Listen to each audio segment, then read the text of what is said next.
Welcome to Donmar TV News Channel. Gustong-gusto ko doon sa nabanggit nung presidente po ng PhilSCA, si President De La Cruz. Sabi niya, 80% ng graduates namin, base doon sa survey namin, ay gustong maging sundalo at nagiging sundalo sa Army, sa Air Force, at saka sa Navy. At doon sa mga student, nagtatanong sila, bakit naman kami palaging kasama kami ng mga sundalo? Hindi naman kami natatakot sa kanila. Bagkus ay natutuwa kami because sila yung ginagawa naming model. Di ba, no? Ngayon, in spite of this kaamihan, at alam ko naman na alam ito ng administrator ng University of the Philippines. Di ba? Yung presidente dyan, alam ko yan. Ang pangalan po ng presidente po dyan ay si President Danilo Concepcion. So, hindi naman ako naniniwala na si President Danilo Concepcion ay hindi niya alam yung recruitment ng Communist Party of the Philippines niya sa loob ng paaralan. Kasi pag sinabi niyang hindi niya alam, ay wala siyang karapatan na mag-stay dyan sa school na yan kasi napakabubo niya naman yan na harap-harapan ng mayroong recruitment, maraming mga kabataang namamatay, yung sinasabi ni Secretary Lorenzana, ay hindi niya alam. Di ba, no? So, I'm sure na alam niya. Pero bakit alam niya, bakit nakakapasok yung mga komunistang miyembro ng New People's Army, yung member ng Communist Party of the Philippines na pumapatay, nang-rape, mandurugas, nagnanakaw, nanununog, at dami pang iba, mga hindi pa pwedeng pagkatiwalaan. Bakit yung mga sundalo ngayon ay ayaw nilang papasukin sa University of the Philippines nitong mga administrator ng University of the Philippines? Kaamihan, sa tingin mo, anong dahilan? Bakit ayaw na ayaw ng UP administrator na si yung mga bumubuo niyan na papasukin yung ating kasundaluhan? Ako, mayroon akong perception na ayaw nila because kini-question nila yung abrogation ng UP DND agreement. Kasi kung gusto nila na matanggal, mawala yung recruitment dyan, dapat very much welcome, dapat nagpapalakpakan sila eh. Di ba kaamihan?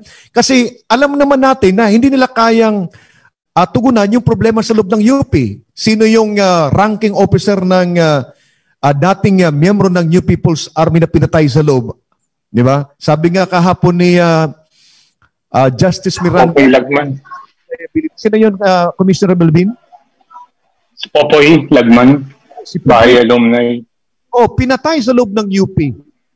Diba? Tapos, yung pumatay, hindi naman nakulong. So, pagkakatiwalaan ba natin yung ganyang klaseng universidad, yung administrator na ito? Huwag yung university because as I've said, walang kinalaman dito yung community. Yung mismong administrator lang. Kasi wala silang ginagawa eh. Dapat nga sisihin natin sila eh. Yung mga administrator na ito sa pamumuno ni President Danilo Concepcion. Yan may kasalanan. Kasi kini-question niya. Dapat mapalakpak pa siya. Dapat welcome na welcome niya yung pronouncement ng ating Defense Secretary, kaamihan. Kasi ikaw ay dating miyembro ng New People's Army, dating member ng Communist Party of the Philippines, at kahapon binanggit mo na sa mga programa dyan sa UP, yung miyembro ng Communist Party of the Philippines na declared na terorista ng gobyerno natin ay nakakapasok yung New People's Army na mandurugas nang ni-rape ng mga kasama nila, mamatay tao, pinapasok ninyo. Bakit yung militar na ang objective niya ay protektahan yung interest ng ating mga kabataan ay hindi nyo papasukin, kaamihan? Yes, Sir Cherry. Thank you so much. No, napaka-interesting ng tanong regarding sa siguro end state naman ng question. Siguro we would like to pose a challenge sa UP administration to take stand on the issue of infiltration sa loob ng university. So sa akin naman, I don't want to put words into the mouth of UP President Danilo Concepcion.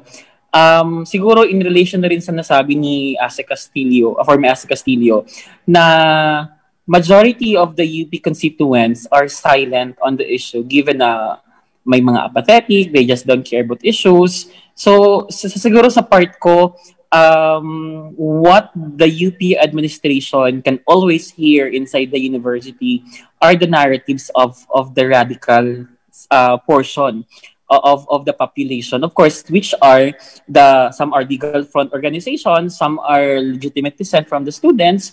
So dahil hindi nabibigyan ng pagkakataon to have the other side to be listened, na pwedeng pakinggan, halimbawa list abrogation of the UPD&D Accord could open opportunities para makapag-usap or ma-engage ng government ang administrators ng University of the Philippines in order to provide the University of the Philippines the narrative of the government. What's the real intention with the abrogation of the UPD&D Accord? Kasi what they always hear day after day is the narrative kasi sir of the Reds inside the University of the Philippines. Now if we provide the UP administration with our counter narratives based, of course, on the practical experiences of different victims of communist deception inside the university, well, perhaps that would become an eye-opener siguro to the UP administration para mapakinggan naman yung side namin. For example, ako and all other UP alumnus na talagang napasok sa CPP NPA recruitment, then perhaps, naside ko naman,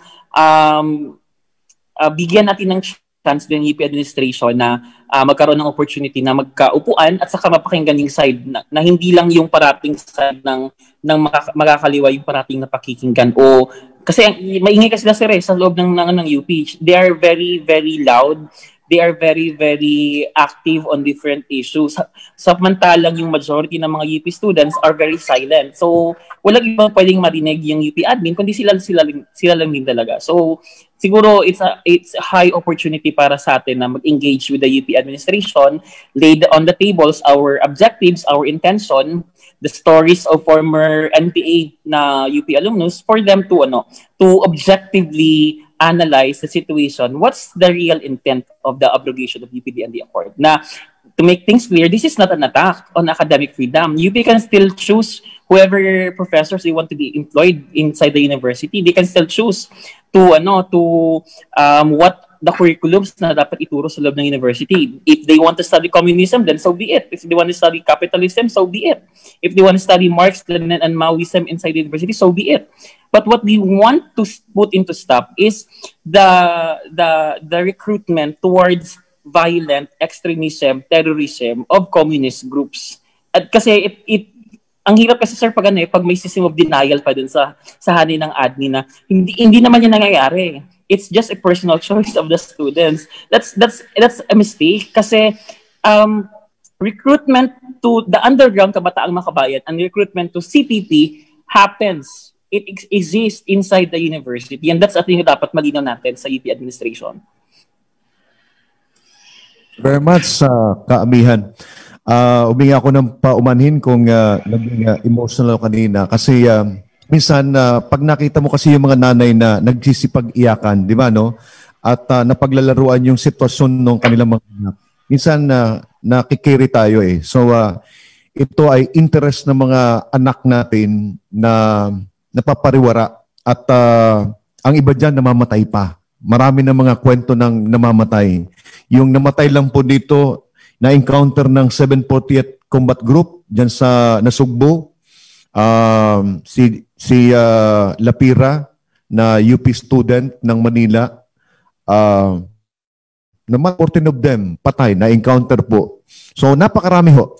Ito lang yung number one na katanungan ko, Colonel Jerry. Hindi pa ba sapat sa administrasyon ng UP yung pruweba, yung sentimento ng mga magulang, ng mga estudyante na dating o na naging membro na ngayon ng CPP-NPA at nagbalik loob para sabihin meron talagang nagaganap na recruitment sa loob ng UP campus kasi parang nagagamit yung itong UPD&D Accord na parang shield na hindi napapasok ng militar yung campus kaya malaya silang nakakapag-recruit sa loob ng UP campus. So yan ang number one na question ko siguro doon kanina kay Sir Eric na yung yung professor ng UP.